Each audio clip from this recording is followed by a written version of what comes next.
I have the honor of introducing to you William Kentridge, who's going to speak to us shortly. I thought long and hard about what I would say this afternoon. I think that for many of you, William is well known, certainly for the students who are seated here.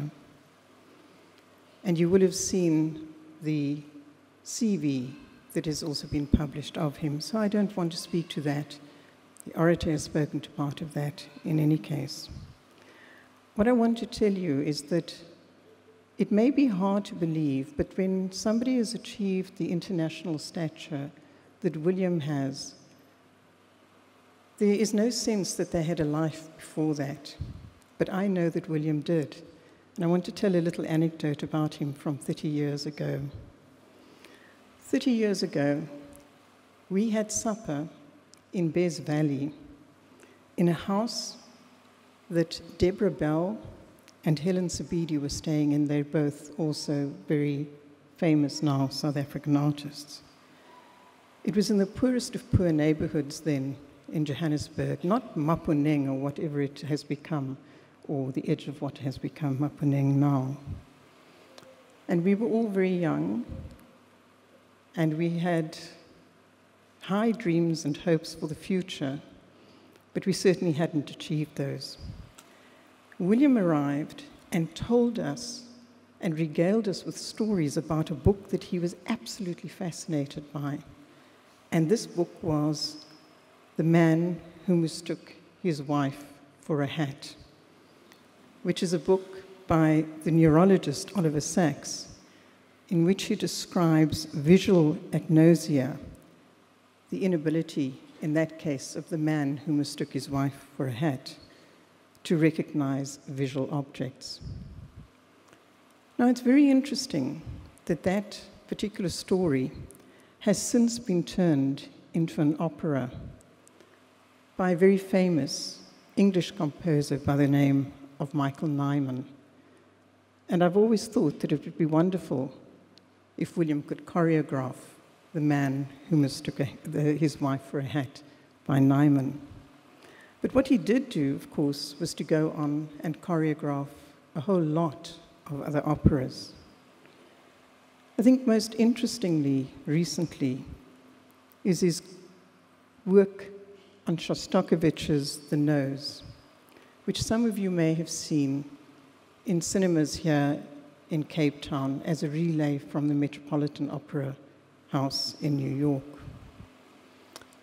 I saw a recent interview with William on the production of The Nose, and William said in that interview that the reason that he had been interested in The Nose was that it created a sense of anything being possible.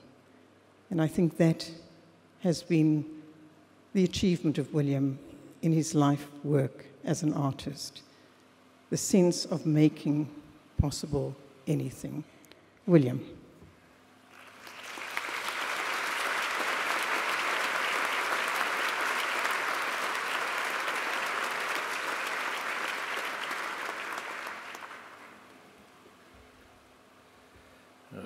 Vice-Chancellor, fellow honorary graduate, graduands, parents, grandparents, loyal supporters of those who are graduating today. Some years ago, my daughter Isabella applied for a scholarship, and on the application form, she had to list father's occupation. And there was no category on the form for artist. So the nearest thing which she chose to put down was semi-skilled manual labor. And she said, because it's not as if you have any real skills. You're not a jeweler, you're not a watchmaker. In fact, you're not very good at fixing anything in the house, so semi-skilled is right. And having a family gives one a very good perspective on oneself. My wife, who is a real doctor and not semi-skilled in the arts of healing, says, don't for one moment think you can bring back that hood and that funny hat into the house and call yourself doctor when this is finished. But nonetheless, I'm delighted to be with you here to receive this degree from the University of Cape Town and to celebrate all of your degrees. Although my 3 years at university were at the University of the Witwatersrand in Johannesburg, I do have connections to the University of Cape Town. Both my maternal grandparents studied here. My mother did her undergraduate degree here. My father, who is with us today, was given an honorary doctorate in the 1980s. And 2 of Anne and my children are studying here at the moment.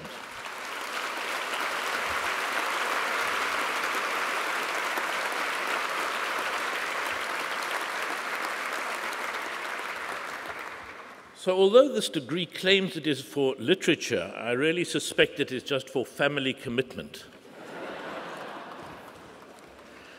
Now, I am aware that you are all humanities students, and you have come through a minefield. You've had to use the most precise logical thinking in essays, in exams, to approach all of those fields: music, art, literature, the social sciences, psychology, in which this strict logical form of thinking falls apart. Now, there is a long lecture here on the virtues of non-instrumental thinking. But I'm very aware that you don't need a lecture at this point. Your lectures are done, your exams are done, the essays are finished. It's not necessary to take any notes. In fact, to show that this is not a lecture, there is in fact a joke on page 3. To which the punchline, so I don't forget it when we get to it, is maybe someone will come. But to return to the semi-skilled manual labor, my life essentially has been in the studio, and most of what I have learned has come from there, in the ongoing conversation between the images or vague ideas that I have, in the physical manual activity of making, of drawing, of filming, of walking, and of what the paper, the ink, and the charcoal throw back, trying between an impulse and what that impulse becomes to make a sense of both the image and of the world. One can think of the studio as a place where the world is invited in. You invite it in the form of images pinned to the wall of the studio, newspaper headlines, photostats, photographs, the drawing you were busy with yesterday, the drawing you're thinking about in the future. And then one takes these fragments of the world and shatters them and rearranges them, and then they are sent back out into the world as a drawing, as a film, as a text. And there are many hours of walking around the studio, stalking the image. And this is a mixture of stupidity, of uncertainty, and moments of decisiveness. And there is a peripheral vision of all these different fragments on the tables, on the walls of the studio. But in addition to this peripheral vision of what one glances from the side of one's eyes as you walk around the studio, there's also an important peripheral thinking, taking fragments of ideas that are set off by the things you're looking at, and hoping through the activity of either drawing or walking that these different fragmentary ideas will connect. And that from these peripheries, a clarity will emerge, hoping for connections to consolidate. Now, on these occasions, I know that it is usual, even expected, to give advice to graduates. And I know that advice is not wanted and not heard. But anyway, a piece of advice: never give advice unless you are specifically asked for it. I think of all the thousands of pieces of good advice I've had in my lifetime, and I can remember 3 of them. The first piece of advice was, it does not really matter what you draw, or what you write, or what you're working on. Whatever you do, in the end, it will be a self-portrait. It will show your desires and fears. You can't escape from yourself. The second piece of advice was, do what you do well and enjoy, and in the end, people will respect you for it. The third piece of advice, now that I think of it, I have forgotten. But these pieces of advice arose in moments when those were exactly the words I needed to hear. In other words, when they confirmed something I already knew. So we're stuck between, on the one hand, having a very clear sense of who we are, but very tentative in affirming it and needing different supports and structures that tell us how we fit into the world. There was another piece of advice. When I left university with a Bachelor of Arts degree, I was caught between wanting to draw, wanting to act, wanting to make films, and I was advised correctly, because how could this not be correct advice, to do one thing only, to either make drawings or make films or make theatre, but to try to do all three was to be destined to failure, to become a dilettante, to become an amateur. And this was very good advice, and I tried very hard to follow it. I stopped working in the studio and went to Paris to try to be an actor, and I failed at acting. And I returned to South Africa to try to make films and discovered I'd failed as a filmmaker also. And in the end, I was reduced to being an artist again. It was many years later that I found, despite my best intentions, I was also working in theatre and film. It took me about 12 years to unlearn that very good piece of advice. We are caught in this conflict between confidence of who we are, an absence of an idea of who we are, an understanding of the world outside, and a questioning of what place we have in it and alongside it. Albert comes into a room and sees Abe sitting there. Abe is naked except for a top hat. This is the joke. Albert, why are you sitting there naked? Abe, it's all right, no one is coming. Albert, why the top hat? Abe, well, someone might come.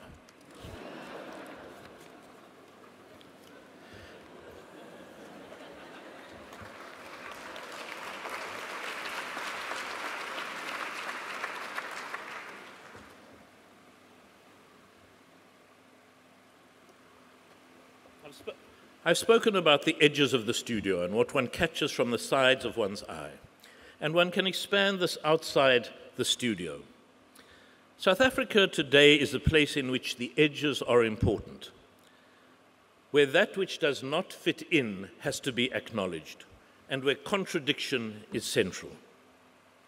Understanding that instability and provisionality is the order of the day. You finish your degrees as our country is in the middle of a massive hangover. The Democracy Party of 20 years ago is long finished, but everybody is left with a hangover and a foul temper. The feeling that I am nothing and I should be everything. Race and class divisions are with us as strongly as ever. A happy ending is by no means assured. There is a daily low-grade civil war at every stop street. The incidents of racial abuse, verbal and physical, alert us to the rages that still burn inside. They are shameful to all of us. There is much still to undo and even more to do. The optimistic future of South Africa is not assured, but neither is disaster. You owe your education to your country. You owe a debt. To leave immediately after receiving your degree is not just to avow the pessimistic future, but to push it further. And now this is not sentimental nationalism. A portion of your education has been paid for by you or by your parents or by your grandparents, or a scholarship, and your graduation is truly also their celebration. But one must understand that it is also largely paid for by people who will never be here in this hall, at this university, but whose labor has been the basis of the wealth of the country and the state support of your education.